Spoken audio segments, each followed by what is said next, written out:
Bueno, mientras médico y paciente se marchan a honrar a la ciencia, yo quiero contarles una pequeña historia íntima, si se quiere. Había un señor que se llamaba Rustichello de Pisa, que era un escritor pisano, precisamente. Y allá por 1284, la ciudad de Pisa se enfrentó con Génova. Pisa perdió, Rustichello marchó en cana. Unos años más tarde, Venecia enfrentó a Génova. Venecia perdió y el que marchó preso fue nada menos que el navegante Marco Polo. Marco Polo y Rustichello de Pisa se encontraron en la cárcel, en el calabozo, se hicieron amigos. Parece que Rustichello era un gran amanuense, escribía con mucha velocidad, y durante todo el tiempo que estuvieron presos, Marco Polo le dictó el relato de sus viajes.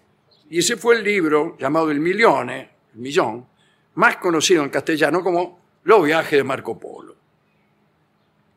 Algunos dicen que Rustichello tuvo muchísimo que ver con ese libro y que está lleno de delirios, no solamente de Marco Polo, sino también de Rustichello, que era bastante mentiroso. En estos años digo que estamos haciendo el programa, hemos contado muchas de las páginas de este libro del Millón. Vamos por algunas que no contamos nunca. Por ejemplo, Marco Polo pasó por una región de la China a la que llamó Tundifú. En realidad Marco Polo le llamaba más o menos a los lugares. No le ponía el nombre que le daban los que vivían allí, sino que decía, así como uno le cambia el nombre de los vendedores, así. Parece que este lugar quedaba al sur del río Amarillo. Tundifú era una ciudad muy grande, visitada por muchos mercaderes, y alrededor de la ciudad había jardines hermosos, llenos de toda clase de frutos. Pero lo maravilloso aparece con el siguiente asunto. En Tundifú nadie perdía ninguna cosa. O más bien, se podían perder cosas, pero eran recuperadas siempre.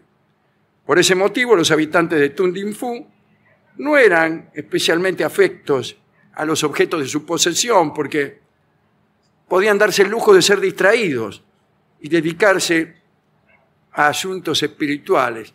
Total, si perdían algo, lo iban a recuperar. Estos señores, estos habitantes que eran idólatras, visitaban a unas figuras de madera que tenían la facultad de dar respuesta en relación con las cosas perdidas. Respondían con precisión.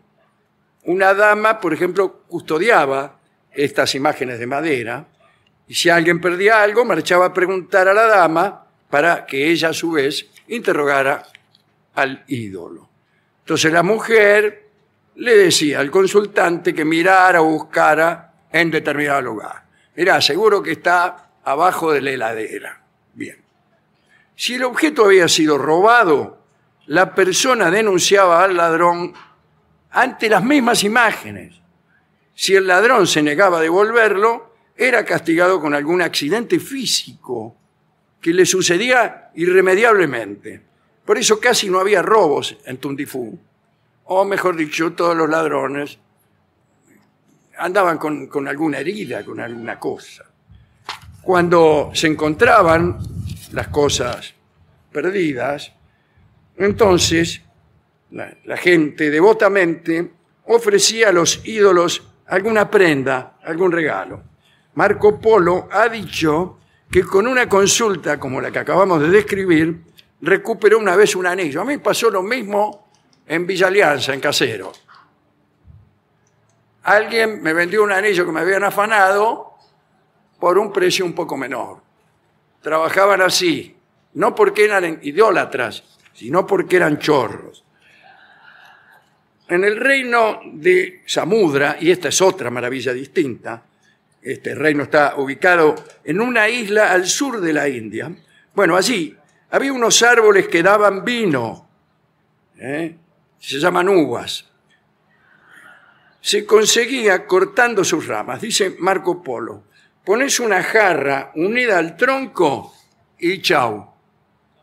Estoy saludando a uno de los presentes que se vaya. Adiós.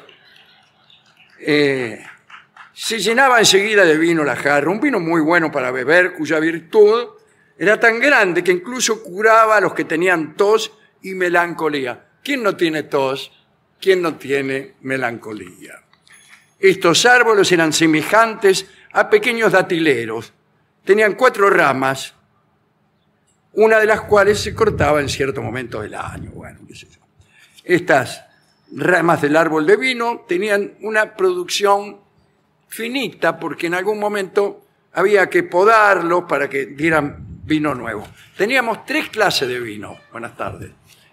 Tinto, blanco y clarete. Gracias. En Samudra también nacían nueces tan grandes como la cabeza de un hombre. Así. Marco Polo dijo saber algo acerca de Moguedaxo. En realidad es una deformación, debe ser Mogadiscio, la capital de Somalia, allá en el Cuerno de África. Pero el lugar tenía una característica, y es que nacían más elefantes que en ningún lugar del mundo. Pero estos elefantes no siempre sobrevivían, porque estaban sometidos al ataque feroz de unas aves terribles, los pájaros grifos.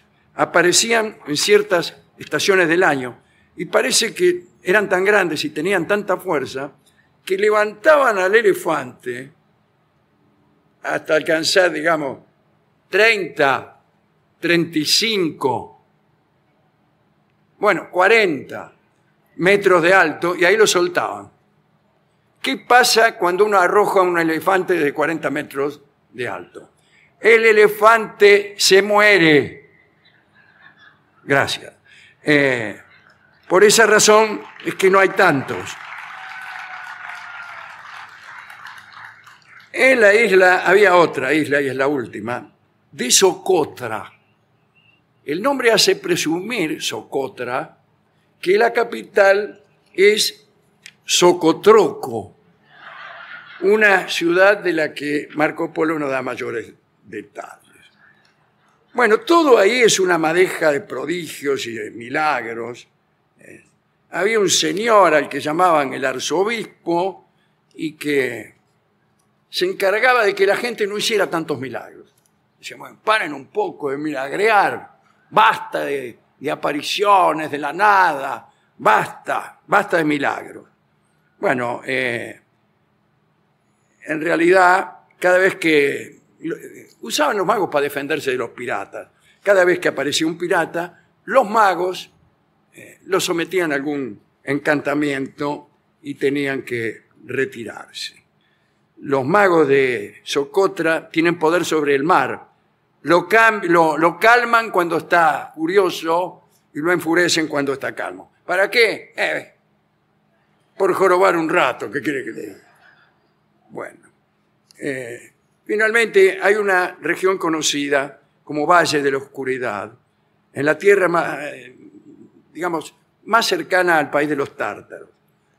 La mayor parte del año está todo oscuro, no solo por ausencia de sol, sino por la presencia de una niebla muy espesa que nunca desaparece. Para no perderse, andan en unas yeguas que tienen sus potrillos. Cuando están en medio de la oscuridad, sueltan las riendas de la yegua y las yeguas vuelven hasta el lugar donde están los potrillos. Digamos, para terminar, que los habitantes de esta región cazan arminios y son muy generosos. Por ejemplo, cuando un joven enamorado del Valle de la Oscuridad necesita un milagro de amor, se acercan los habitantes y le preguntan, ¿qué es lo que quieres de mí? Y los jóvenes enamorados contestan, seguir viviendo sin tu amor.